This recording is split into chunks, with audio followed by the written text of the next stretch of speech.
What is the wall in your life? I'm not talking about brick and mortar. I'm talking about the obstacle that stands between you and your destiny. The one that seems impossibly high, unbreakable, and permanent. It might be a wall of fear, a wall of self-doubt, a wall of addiction, or a circumstance so daunting it feels like a fortress laughing at your dreams. We all have one, a Jericho, an impenetrable barrier that mocks our every effort to move forward. Today, we journey back in time to a story that is not just about ancient history, but about a divine blueprint for demolishing the impossible. We are talking about one of the most incredible, most logic-defying, and most powerful events in the entire Bible. This is the story of the fall of Jericho. It's a story about unwavering faith, radical obedience, and the day a city's collapse taught the world that no wall built by human hands can stand against a promise made by God. Imagine the scene. The people of Israel, after 40 long years of wandering in the desert, are finally standing on the edge of the promised land. Their journey of hardship is almost over.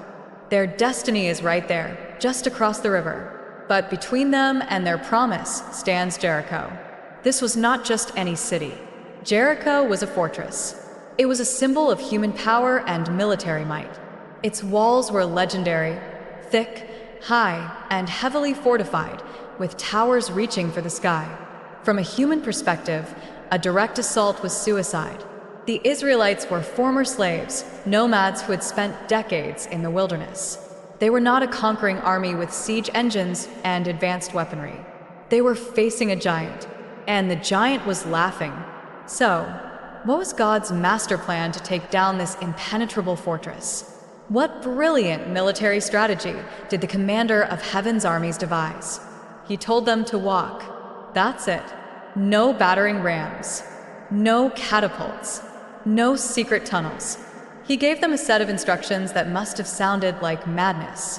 He said, "For 6 days, I want you to take your armed men, and with the priests carrying the Ark of the Covenant, I want you to march around the city 1 time each day. And you are to do it in complete silence." Picture this. The gates of Jericho are sealed shut. Their soldiers are on the walls, armed and ready, watching this bizarre spectacle. On the first day, the entire Israelite army marches out. The priests, the ark, the soldiers. They circle the great city, not a word spoken, only the sound of thousands of feet on the dusty ground and the solemn call of the trumpets. Then they simply go back to camp. The second day, they do it again. The third day, again. Imagine the confusion inside Jericho. The mockery, the taunts from the walls. Is this your God? A God of silent parades. The Israelites must have felt foolish. They must have been tempted to doubt. Their own logic, their own understanding of warfare, was screaming that this was pointless. But the command was clear. Obey, trust, march. The lesson wasn't for Jericho. Not yet. The lesson was for Israel. For 6 days, God was teaching them that his power is not activated by human strength, but by human obedience. He was training them to trust his methods over their own. He was building their faith in the crucible of silence and repetition, teaching them that true strength isn't found in the noise of battle, but in the quiet confidence of a promise. Then came the 7th day. The instructions changed. Today, you will not march once. You will march 7 times. The sun rises, and the strange procession begins again. Once around, twice. The soldiers on the walls are no longer laughing. Now there is an eerie tension. 3 times around. 4. The entire city is holding its breath. What is the meaning of this? 5 times. 6. The Israelites are exhausted, but their focus is absolute. They are on the verge of a breakthrough. Finally, the 7th lap is complete. They have circled the city 13 times in 7 days. The priests raise their ram's horns. And after 7 days of profound, disciplined silence, Joshua gives the command that will echo through eternity. Shout, for the Lord has given you the city. And in that moment, a sound erupts from the throats of the Israelites. It was not a cry of desperation. It was not a scream of attack. It was a shout of faith, a shout of preemptive victory. It was a declaration that the battle was already won, not in the physical realm, but in the spiritual. It was the sound of a people who finally understood that their victory depended not on their might, but on their God. And as that unified roar of faith hit the heavens, the great walls of Jericho, the symbol of human pride, the fortress of impossibility, did not explode outwards. The scripture says they fell in on themselves. They collapsed into a pile of rubble. The obstacle that had seemed permanent was reduced to dust in an instant.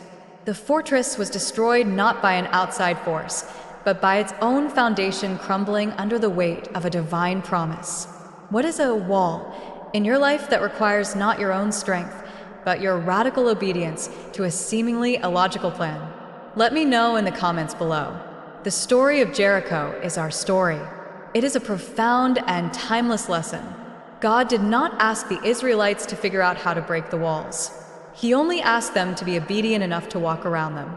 He did not ask for their strategy. He asked for their trust. The walls in your life may seem just as tall and just as strong as Jericho's. And you may have spent years trying to break them down with your own strength, your own logic, your own frantic efforts, only to end up exhausted and discouraged. But the message of Jericho is a message of hope. It's a call to a different way of fighting. It's an invitation to stop staring at the size of your wall and to start focusing on the size of your God. Your breakthrough is not found in trying harder, but in trusting deeper. It is found in the courage to obey, even when it feels foolish. It is found in the discipline to keep marching, even when you see no progress. It is found in the faith to shout for a victory before you can even see it. Your Jericho is not meant to be your prison. It is meant to be the stage for your miracle. The wall in your life was allowed to be there, not to defeat you, but to show you and the world around you what happens when human faith aligns with divine power. If this story has inspired you to face your own walls with a new kind of faith, then please give this video a like and subscribe to our channel.